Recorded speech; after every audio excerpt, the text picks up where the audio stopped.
we're going to show you all the setup functions that you need to get this thing electronically ready to shoot. First, what we're going to do is we're going to fold out the screen and rotate it so we can get a clear look of the camera's image and also the menu functions. This is what we're going to see in terms of both of those things. The on switch, we're going to move it beyond on and move it all the way to the movie camera icon mode.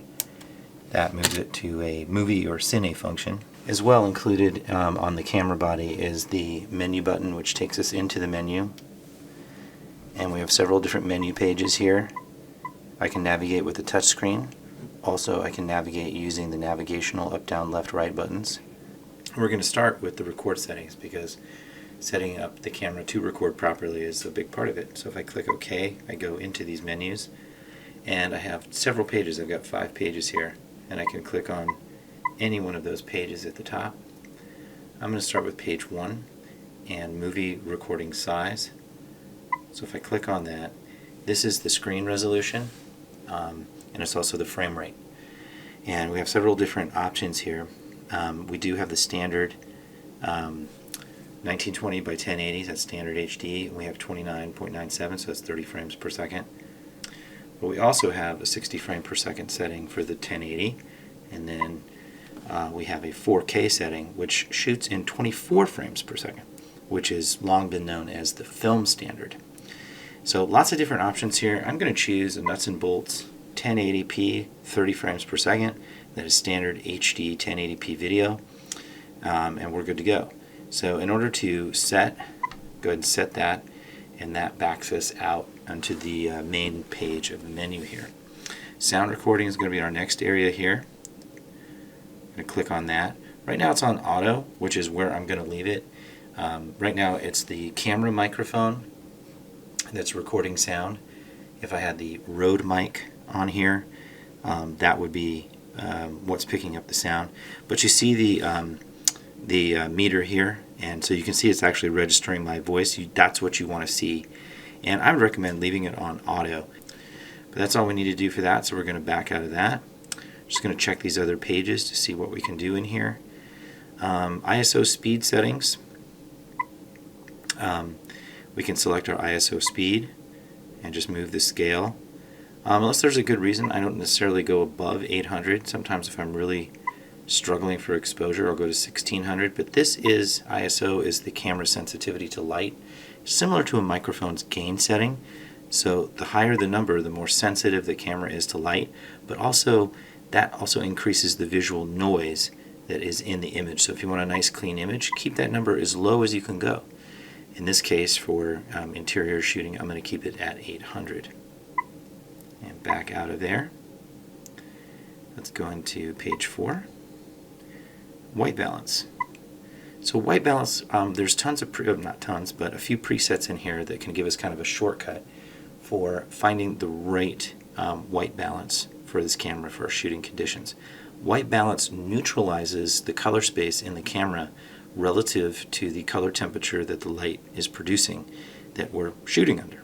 So right now I've got it set for fluorescent, which is approximately 4000 Kelvin. We've got a tungsten setting, which is also appropriate for incandescent or household lighting.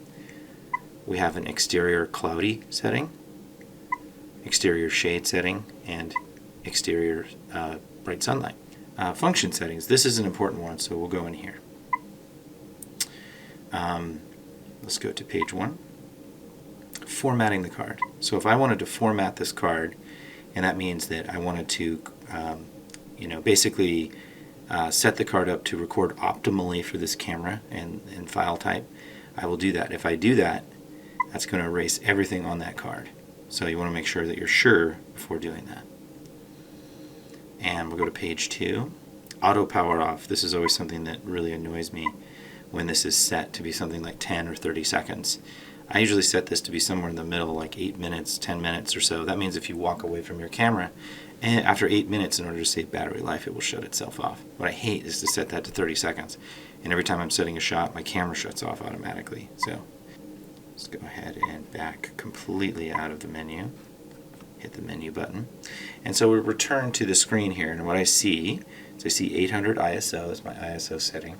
Right now I have an aperture of f4, and I have a shutter speed of 1/60. And then my Q button up here is where I can access a lot of the settings. There are like little settings shortcuts in here. So for example, white balance. If I wanted to go into white balance,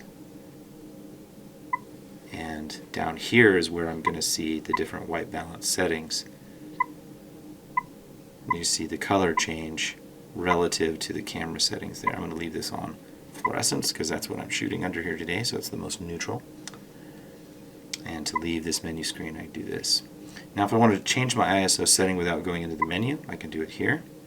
You see, like, the higher the number, the brighter the image.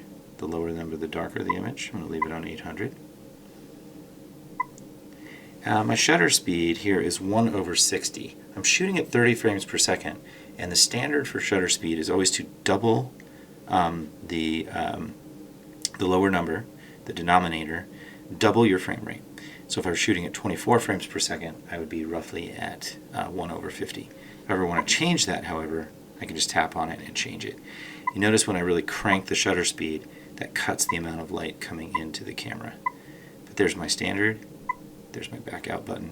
And then I can set my aperture here. This is basically just the opening of the lens, and this is what I'll do from shot to change exposure. So something that's fairly neutral here, that looks pretty good, somewhere between a 5, 6, and an 8, and that's fine.